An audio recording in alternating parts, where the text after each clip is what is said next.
All right, hi, my name is Elena, and I'm going to be presenting my blog. So, for my blog, I did a cooking blog, and it is called Eats with Elena. Um, looking at the slides, first of all, when I started my blog, one of the biggest draws to doing a cooking blog was just how popular it was. Um, and also, I really like to cook, so that was a reason why I wanted to do it in the first place. Looking at the market research with a cooking blog, the type of market that you're going after, there's a huge Pinterest following there, so Pinterest would be a huge deal with that. Um, for this type of market, just from the competition that I've looked at, recipe posts with videos for how to actually do it and seeing it in real time is very popular. And then also using Instagram stories as well. Um, and then recipe review posts are also really good. So you can review other chefs' recipes and what they've created, or just reviewing things that you found on the internet. My target market that I said was women from age 18 to 45. So these are women that are probably living on their own that do have to start cooking for themselves. Um, I did put the cap at age 45 just because a lot of my blog is on the internet, so and the older population probably would not have access to that. Um, so this age is more of where cooking is important to them. And for some of my competitive research, I looked when I was creating my blog for inspiration. I used a lot of some of the most famous cooking blogs. The first being Pinch of Yum, which is probably the most popular one that I've seen. They have a very large following and they post a lot of recipes, and then they also have their own shop. In their shop, they don't really sell merchandise specific to them. They more just sell appliances and things that they use in their recipes. The next is called Love and Lemons. They're more of a healthy whole foods.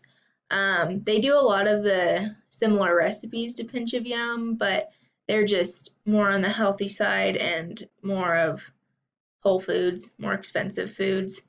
And then lastly, Damn Delicious. This is a more fun blog. They post a lot of more fun, yummy recipes, and they have recipes on their blog, and then they also have a cookbook. So now I'm going to go ahead and go over to my blog. So this is my blog, Eats with Elena, and up here in the header I have my slogan, Happiness is Homemade. I also have in the header I have a couple of pages. I have the home page, the About Me, contacts, frequently asked questions, and then I have recipes where I have a drop down for breakfast, lunch, and dinner. I also have my social media is linked so that they can get a hold of me there. And then I also have a chat bar. Down here I have some of my recipes and they're separated into categories. So we have lunch, dinner, how-to recipes, recipe reviews, and then kitchenware that I use in my recipes.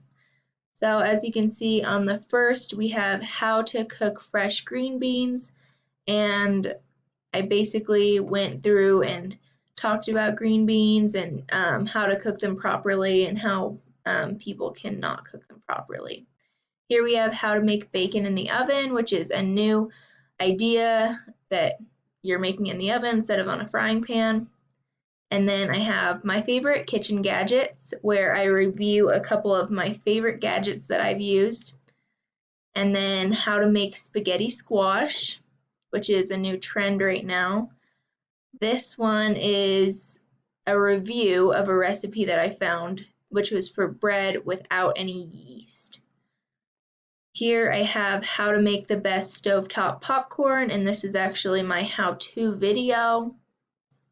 And then I have a list post right here, 2 30-minute meals, and those are just really great for working moms, people that don't have a lot of time. This one was one of my favorites. It was a review of chain restaurant copycat recipes.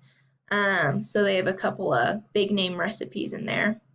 And then for another multimedia post, I have a video by Dave Ramsey, and I'm just talking about the 5 basic skills of cooking. And then I have a list post right here of awesome recipes for the summer. All right, so going back up to the top, I'll show you my pages. This is my About Me page, and it has a picture of me and then a bio with a Get in Touch button. Here I have my contact information, and they can go ahead and leave their name, email, and leave me a message. And then there's also the subscribe and the social media at the bottom. I have another page for frequently asked questions, and I have a couple right there. And then here is my page for recipes, and you can go to lunch or dinner. All right, so one of the goals for my blog is to market to get more followers. I want to do that through advertising, through Instagram and Pinterest, and I just want to post content that will get a lot of views, so a lot of how-to videos.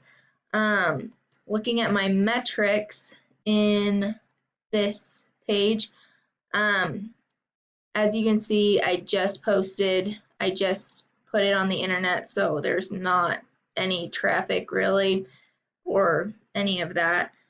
But for the future, I want to be able to use SEO to be able to help with that. And then I just want to summarize on my blog. It's a cooking blog, and just from that, I learned a lot about making a blog and just looking at content of what people actually want to see. You want to make things that will bring a lot of people to your blog, and you want to make things that will make people want to come back more and more.